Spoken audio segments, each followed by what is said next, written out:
Oke, baik. Selamat siang teman-teman semuanya. Apa kabar? Selamat siang, Bu. Semoga selalu dalam keadaan sehat ya kalian. Ini kita akan memulai perkuliahan kita, mata kuliah data mining ya. Materi yang akan kita pelajari hari ini adalah klasifikasi dengan metode naive Bayes classifier. Sebelum kita masuk ke materinya, kita mau refresh lagi RPS-nya. Ini RPS kita di yang sudah kita bahas di awal perkuliahan kemarin ya. Jadi di sini kita punya 3 CPMK. CPMK yang pertama adalah harapannya mahasiswa itu nanti mampu menjelaskan prinsip data mining baik nanti secara teori maupun secara praktek. Kemudian CPMK yang kedua adalah mahasiswa mampu mengidentifikasi kebutuhan dan memilih algoritma atau metode dalam data mining yang mana yang bisa digunakan untuk penyelesaian masalah dari studi kasus yang nantinya diberikan. Kita kan akan mempelajari hari ini nih kita akan pelajari klasifikasi. Di pertemuan-pertemuan berikutnya nanti akan ada juga clustering, akan ada juga pembelajaran studi kasus yang lainnya. Nah, seperti itu. Nanti untuk yang CPMK yang ketiga adalah mahasiswa mampu memformulasikan pemecahan masalah dengan memanfaatkan teknik data mining berdasarkan konsep yang relevan dengan memanfaatkan tools dan pemodelan yang tepat. Nanti kalau misalkan ada studi kasus ini bisa diselesaikan dengan klasifikasi ataukah bisa diselesaikan dengan asosiasi ataukah bisa kita terapkan clustering di dalamnya seperti itu. Nah, ini peta pencapaian CPL kita ya. Dari CPMK yang pertama ini sudah kita bahas di materi pertemuan pertama, pertemuan kedua tentang persiapan data dan lain sebagainya. Lalu kita sudah pelajari juga kemarin ada asosiasi untuk mencapai CPMK yang kedua, ada estimasi dan data warehousing. Nah, sekarang kita masuk untuk menuju CPMK yang ketiga nih nanti.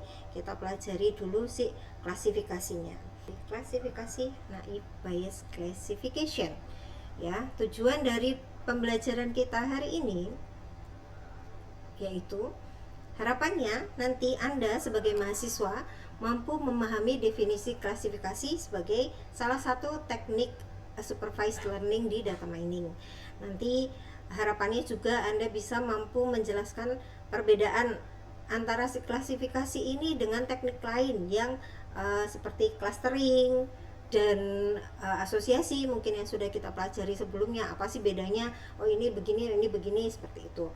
Nah, eh, tujuan yang lainnya adalah mahasiswa nanti mampu mendeskripsikan cara kerja algoritma NBC untuk yang pertemuan ini. Nanti untuk pertemuan yang berikutnya ada klasifikasi lagi dengan decision tree seperti itu. Nah, nanti Anda bisa mendeskripsikan cara kerjanya bagaimana sih untuk klasifikasi ini, terutama yang pakai metode NBC, terutama yang pakai metode decision tree misalkan.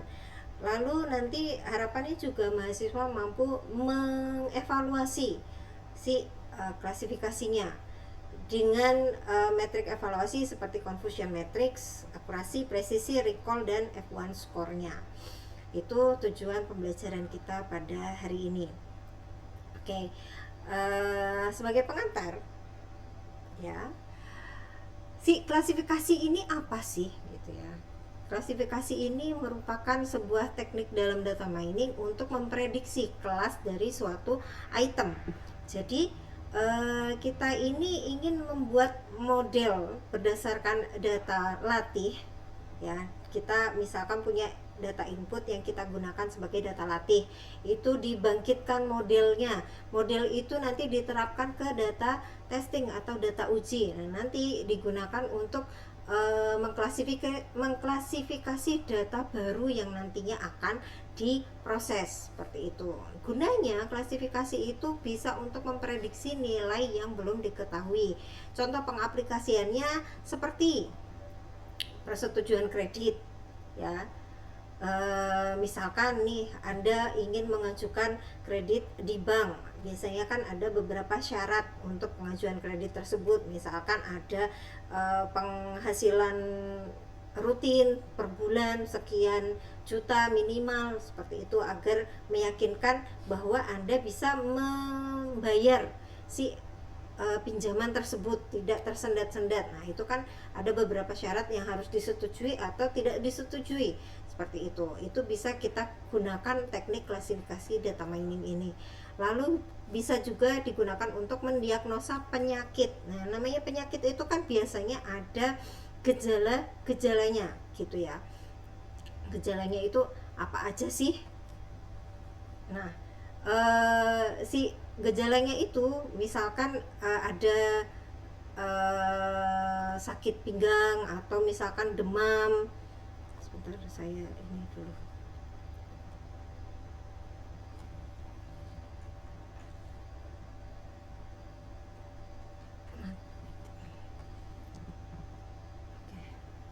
Misalkan dia ada demam kayak gitu ya, nanti dia kira-kira mengidap penyakit apa dari beberapa gejala tersebut kayak gitu.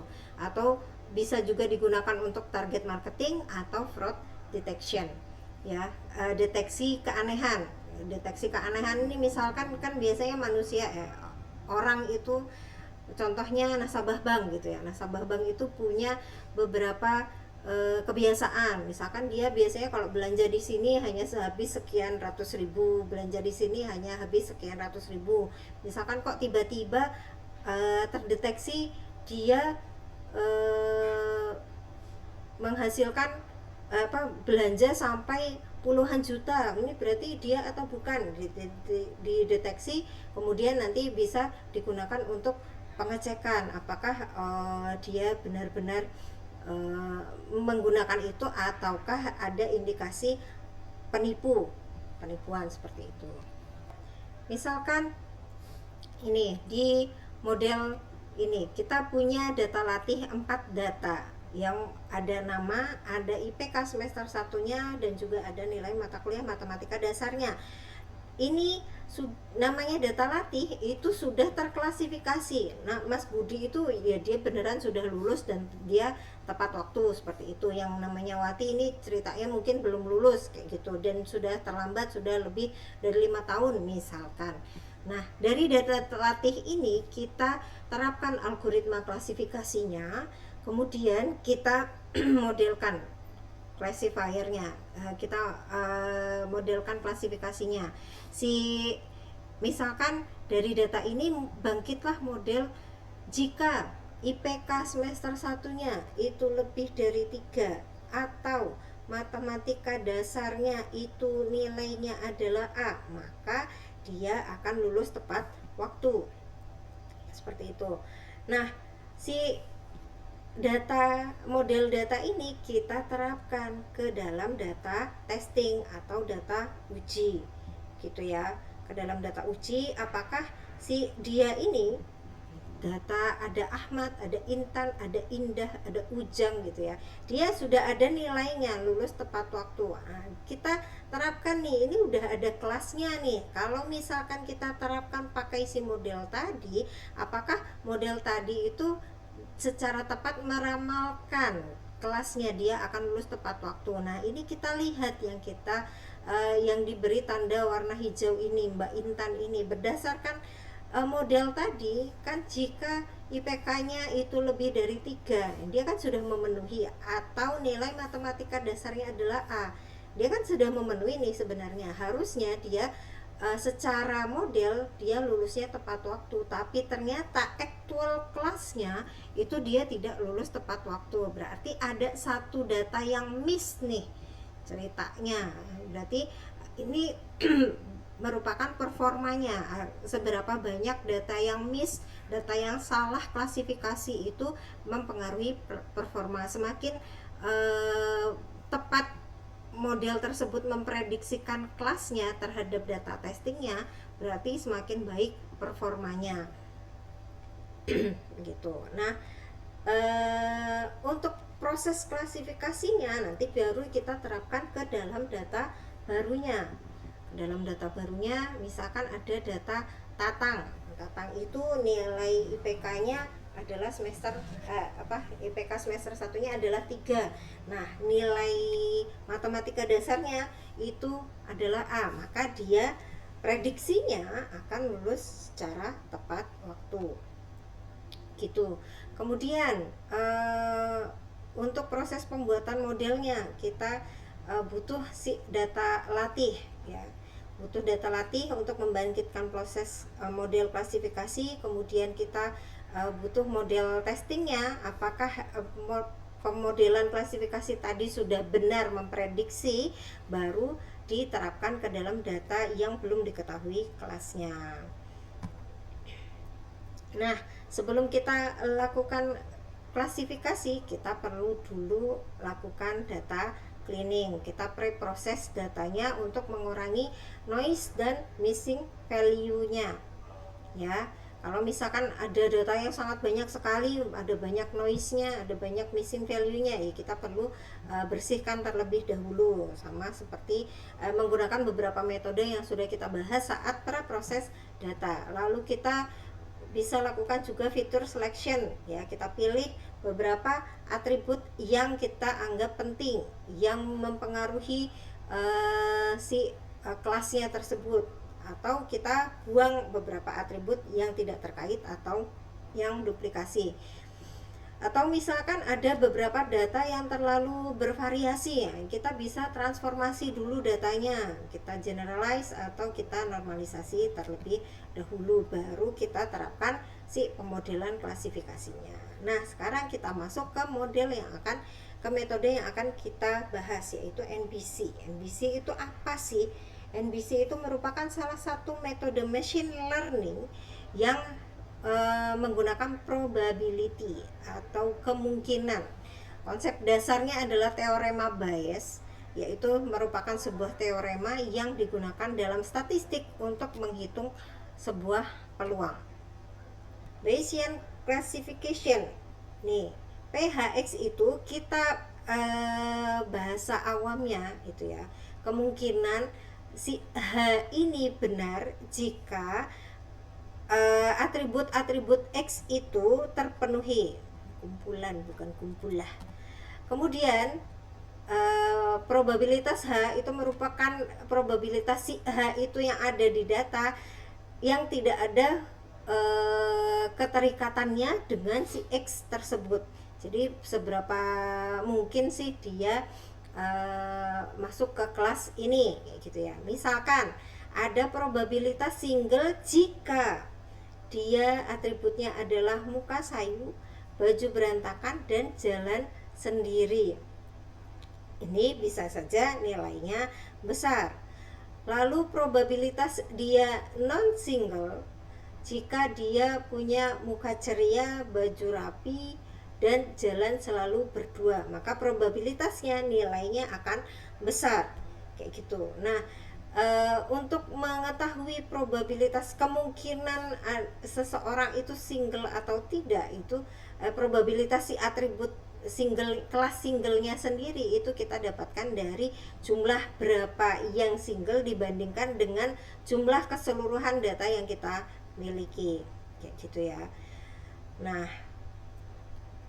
misalkan kalau untuk probabilitas si X-nya sendiri, kita punya atribut X. Atribut X itu berarti syarat-syarat yang memenuhi si X ini. X ini ceritanya mukanya cerah, jalan sendiri, baju rapi. Kira-kira dia akan masuk ke single atau non single. Maka kita perlu cari probabilitas H, dia akan masuk ke kelas mana dengan yang paling besar berdasarkan si X tersebut, berdasarkan data X tersebut. Misalkan apakah dia akan single, berarti hanya ini adalah si kelasnya ya, kelas singlenya itu dengan atribut-atribut yang diminta tadi, atau dia akan non single dengan atribut-atribut tadi. Nah, itu bisa kita dapatkan, bisa nilainya kalau dia semakin mendekati 1, maka dia semakin besar peluangnya. Namanya probabilitas itu kan antara 0 sampai 1, kayak gitu ya. Semakin mendekati 1 berarti dia semakin hampir pasti, gitu. Semakin dia mendekati 0 berarti ya dia probabilitasnya sangat kecil. Nah, kita masuk ke beberapa tahapan dari algoritma NBC ini, algoritma naive Bayesnya. Pertama kita baca dulu data trainingnya. Data trainingnya ini kita punya data training seperti apa sih, perlu pre-proses data atau tidak. Kemudian selanjutnya kita hitung jumlah kelasnya. Kelas yang diminta itu berapa? Ada 2 kah atau lebih dari 2? Baru kita hitung jumlah kasus yang sama dengan kelas yang sama. Jadi dari data yang diminta yang sama itu mana? Kita hitung dibandingkan dengan yang memiliki kelas yang sama. Ini ada berapa nih jumlahnya? Baru semuanya dikalikan. Untuk lebih jelasnya, ini misalkan kita punya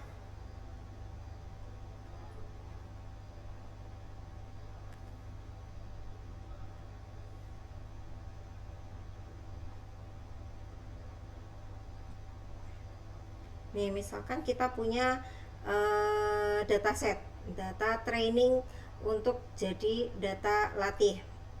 Ya, data latihnya kita ada 14 data yang nantinya dibagi jadi 2 kelas. Apakah dia akan beli komputer atau tidak, kayak gitu ya. Buy komputer yes atau no.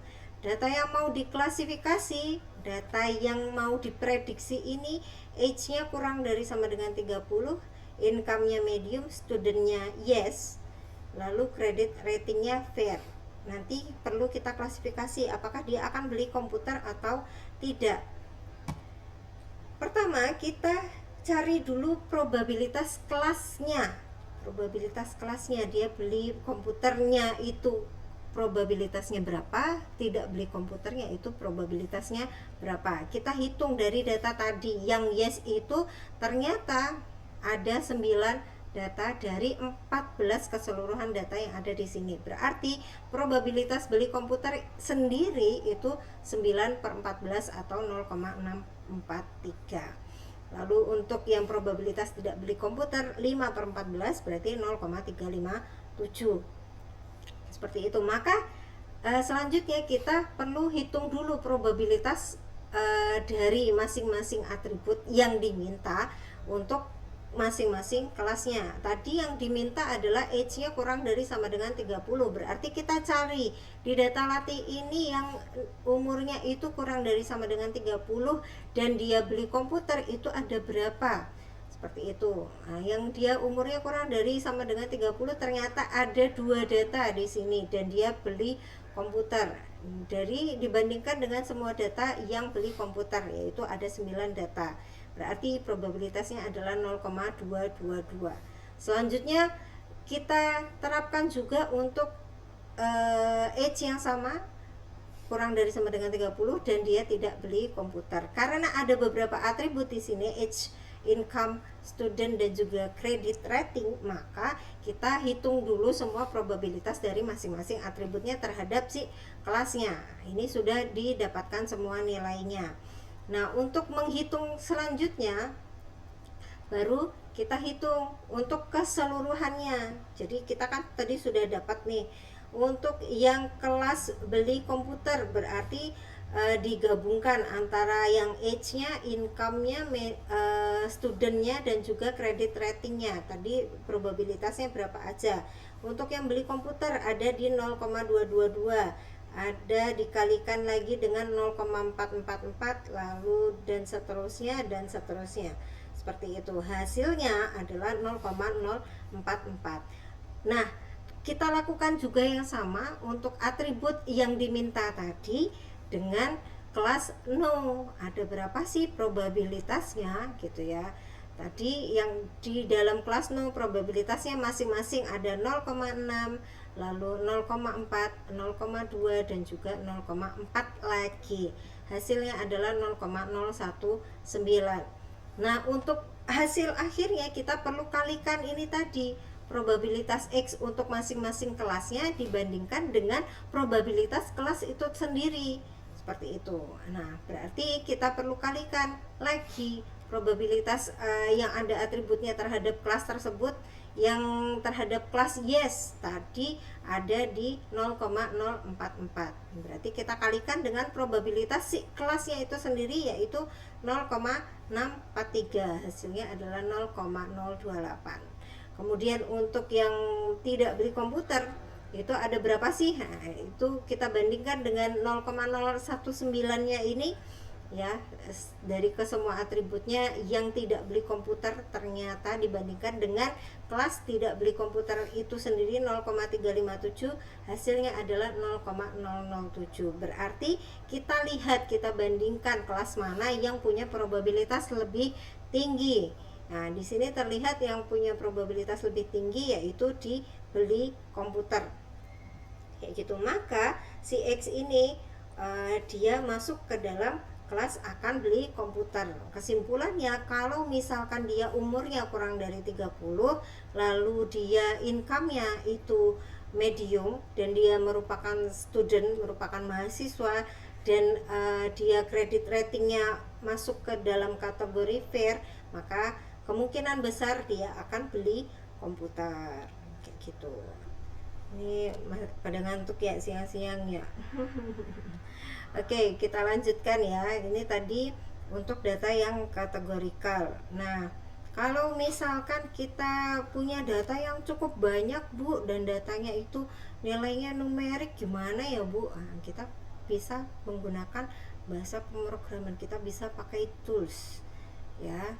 Pakai toolsnya kita bisa pakai si Python yang cukup mudah, implementasinya kita terapkan di Google Colab ya. Ini tadi yang import library ya, kita import library yang ada di contoh di PPT tadi.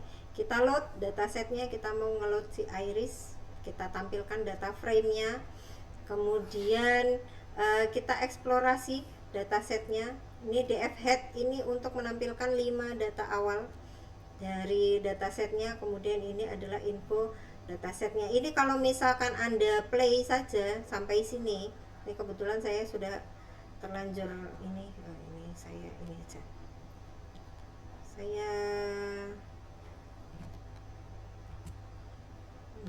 ini misalkan Anda baru memasukkan library, kemudian Anda load datasetnya dan juga dieksplor datasetnya, ditampilkan. Ini tampilnya adalah seperti ini ya. Ini head datanya, 5 data awalnya, lalu target name-nya di 5 data awal itu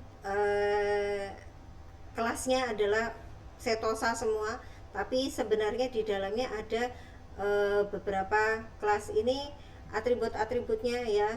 Di dalam dataset iris itu ada beberapa atribut, yaitu sepal length, panjang sepal, ini lebar sepal, ini panjang petal, ini lebar petal. Ini targetnya, ini kelasnya, target name itu adalah si kelasnya. Di dalam dataset iris ini ada 3 kelas, ada setosa, versicolor, dan juga virginica.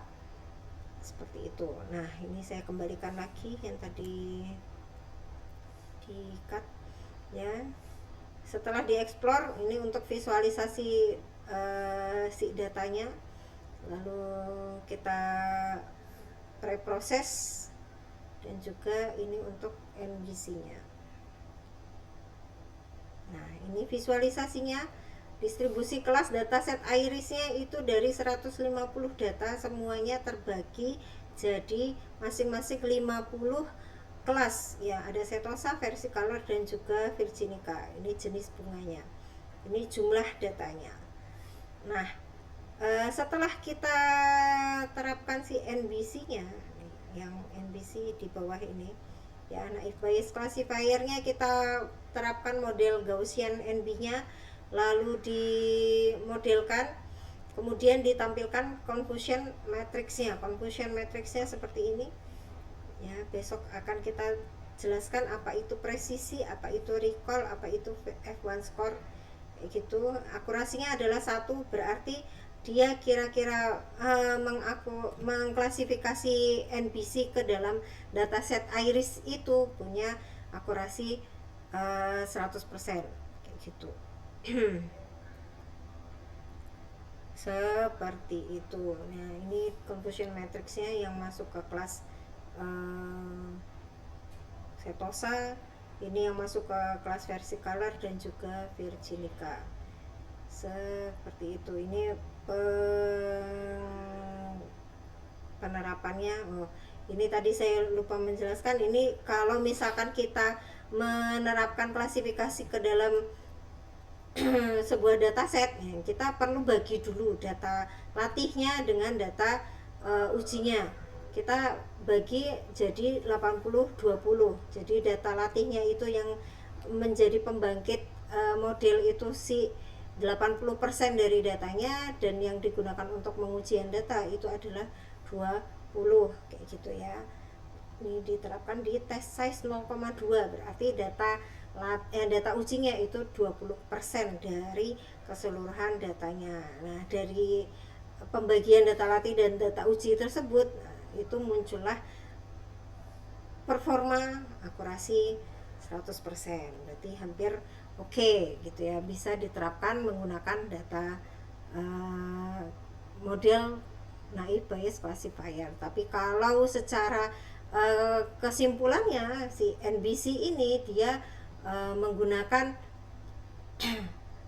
probabilitas kelasnya, kayak gitu. Kalau misalkan dia datanya adalah data kategorikal, ya kayak tadi ada yes atau no, ada perempuan atau laki-laki dan seterusnya, itu dia pakai probabilitas dengan teorema Bayes. Tapi kalau misalkan dia ada datanya numerik, itu pakai distribusi Gaussian NB, gitu. Nanti silakan dicoba ya yang ada di dalam PPT-nya ini. Sampai sini mungkin ada pertanyaan? Izin bertanya Oh Bu, iya, silakan Mas Fuad.